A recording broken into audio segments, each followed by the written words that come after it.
साथियों नमस्कार। साथियों आनंद से रहें व प्रकृति के साथ स्वस्थ व प्रसन्नचित्त रहें। हमारे चैनल ज्ञान एंड नॉलेज रक्षा से रक्षा में आप सबका स्वागत है तथा हमारे विशेष प्रोग्राम की प्रकृति की दृष्टि से इतिहास को जानें उसमें आप सभी का अभिनंदन है। आज के पावन इतिहास की शुरुआत भारत के ऐसे महान शूरवीर, महान पराक्रमी, महानायक मेजर श्री सोमनाथ शर्मा जी के जन्म दिवस से प्रारंभ करते हैं। वह भारत के स्वतंत्र इतिहास में पराक्रम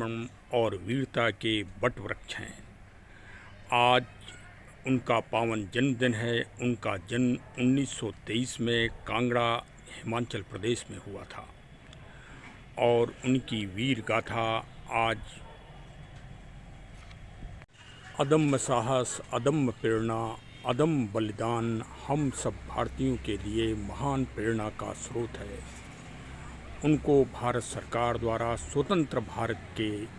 पहले इतिहास में सर्वप्रथम 26 जनवरी 1950 को भारत के प्रथम राष्ट्रपति डॉक्टर राजेंद्र प्रसाद द्वारा मरणोपरांत भारत के सबसे महान शौर्य पदक परमवीर चक्र से अलंकृत किया गया था। श्री सोमनाथ शर्मा जी को अदम्य साहस और अदम्य वीरता उनके परिवार से ही प्राप्त हुई थी। उनका परिवार हमेशा से भारतीय सेना के लिए महान परिवार साबित हुआ। Prince of Wales Royals Military College Dehradun से अच्छे नंबरों में परीक्षा पास करने के बाद श्री शर्मा जी भारतीय सेना में कमीशन के पद से 1942 में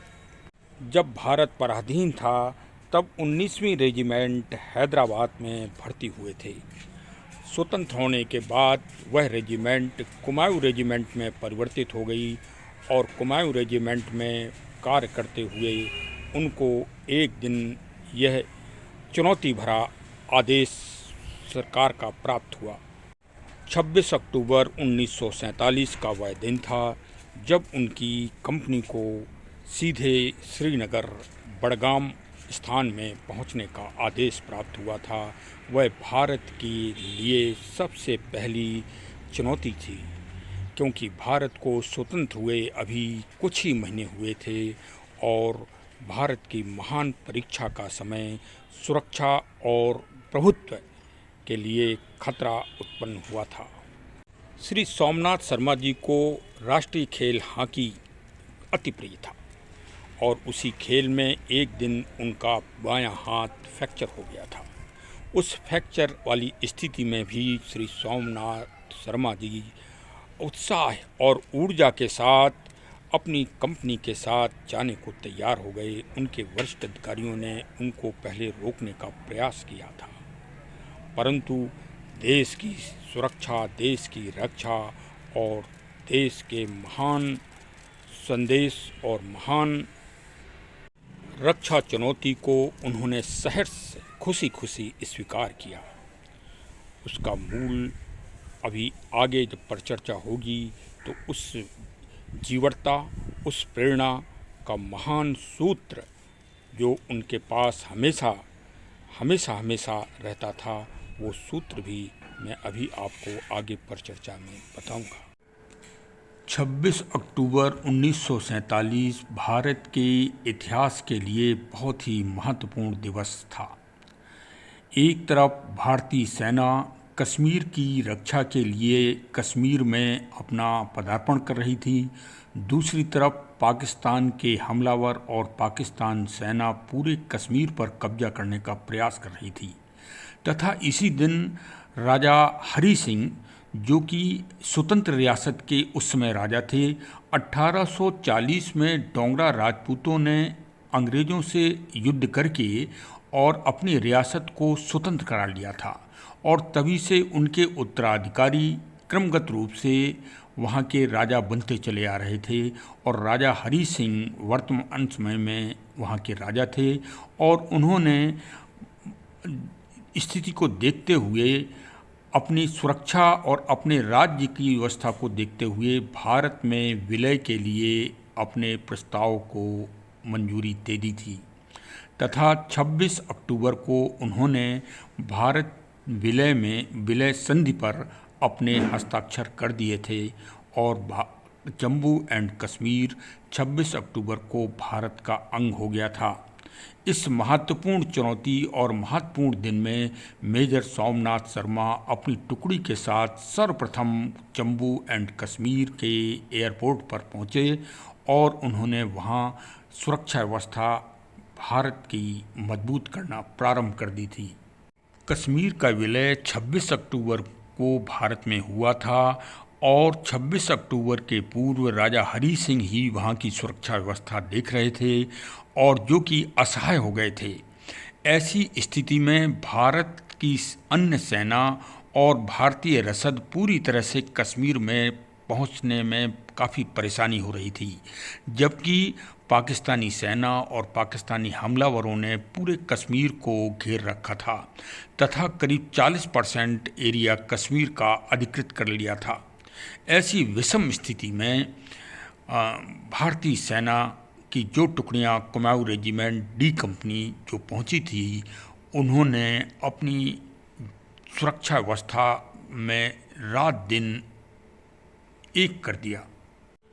3 नवंबर 1947 भारत के इतिहास में तथा भारतीय सेनाओं के पराक्रम तथा शौर्य का सबसे स्वर्णिम दिन था और उस दिन मेजर सोमनाथ शर्मा जी अपनी टुकड़ी के साथ श्रीनगर के सबसे महत्वपूर्ण क्षेत्र जो वायु विमान क्षेत्र बड़गाम क्षेत्र में पड़ता है, वहाँ पर अपनी सुरक्षा व्यवस्था में थे कि उसी टाइम 700 हथियारबंद पाकिस्तानी सेना और पाकिस्तानी हमलावरों ने पूरे एयरपोर्ट को घेर लिया और उनका उद्देश्य था कि किसी तरह भारतीय सेना वायु मार्ग के द्वारा जम्मू कश्मीर में सुरक्षित न पहुंच पाए। इस उद्देश्य में अगर वो सफल हो जाते तो भारतीय सेना, वायु सेना और भारतीय सेना पूरी तरह से असहाय हो जाती। उनकी इस कूटनीतिक चाल को मेजर सोमनाथ शर्मा जी दूरदर्शितापूर्ण महान सोच व अपने रणनीतिक कौशल तथा जो उनको ट्रेनिंग दी गई थी उससे बहुत अच्छी तरह से समझ गए और उन्होंने एयरपोर्ट को बचाने के लिए अपनी टुकड़ी के साथ वहीं मोर्चा ले लिया और अदम्य साहस, वीरता और पराक्रम तथा पूर्ण बलिदान के साथ उनकी टुकड़ी का एक एक जवान अपनी आखिरी सांस तक लड़ता रहा और उन 700 हमलावरों और पाकिस्तानी सेना को भागने पर मजबूर कर दिया। अंत में करीब 300 पाकिस्तानी हमलावर और पाकिस्तानी सेना 20 आदमियों के द्वारा काल कलवित कर दिए गए, उनके वध कर दिए गए। लेकिन जब आखिरी सैनिक और मेजर शर्मा जी सिर्फ बचे थे, तभी उनका मुख्यालय से संदेश भी आया और जिसका उन्होंने उत्तर दिया कि दुश्मन मुझसे 50 गज की दूरी पर है, लेकिन मैं न अपनी आखिरी सांस तक न मैं 1 इंच पीछे हटूंगा और न ही उनको 1 इंच आगे बढ़ने दूंगा जब तक मेरे पास आखिरी गोली और आखिरी आदमी मौजूद रहेगा, हमारा आखिरी जवान मौजूद रहेगा, तब तक हम देश की रक्षा और देश मातृभूमि की रक्षा के लिए आखिरी दम तक लड़ते रहेंगे। श्री मेजर सोमनाथ शर्मा जी जब अपनी अनंत वीर गति की यात्रा पर इस मात्र पावन भूमि से प्रस्थान करते, तब तक उनकी अंतिम आवाज़ और अंतिम संदेश देश के लिए विजय पताका के रूप में पूरा हो चुका था तथा पाकिस्तानी हमलावर और पाकिस्तानी सेना भाग खड़े हुए थे तथा भारतीय टुकड़ियां और भारतीय अन्य सैन्य दल जम्मू एंड कश्मीर में पहुंच गया था। देश के महान सपूत श्री मेजर शर्मा जी और उनकी टुकड़ी के सारे सैनिक अमर वीर गति को प्राप्त हो चुके थे। अंत में जब उनकी पार्थिव शरीर को प्राप्त किया गया तो उनके यूनिफॉर्म में पावन पवित्र गीता की ग्रंथ की छोटी सी प्रति प्राप्त हुई थी, जो चलते समय उनकी पूज्य माता जी ने उनको प्रदान की थी, जिसको वो हमेशा अपने साथ रखते थे। शायद श्री गीता जी के संदेश, गीता जी की वीर प्रेरणा और वीर कर्म की प्रेरणा उनके आखिरी समय तक उनके साथ रही और वो देश की रक्षा के लिए अपना सर्वस्व बलिदान कर गए और उसी बलिदान और अदम्य साहस के लिए भारत का प्रथम परम वीर चक्र महान पुरस्कार उनको सर्वप्रथम सम्मानित किया गया। ये परमवीर चक्र अभी तक भारत के 21 महान सपूतों को प्राप्त हो चुका है। आज उनका जन्मदिन है,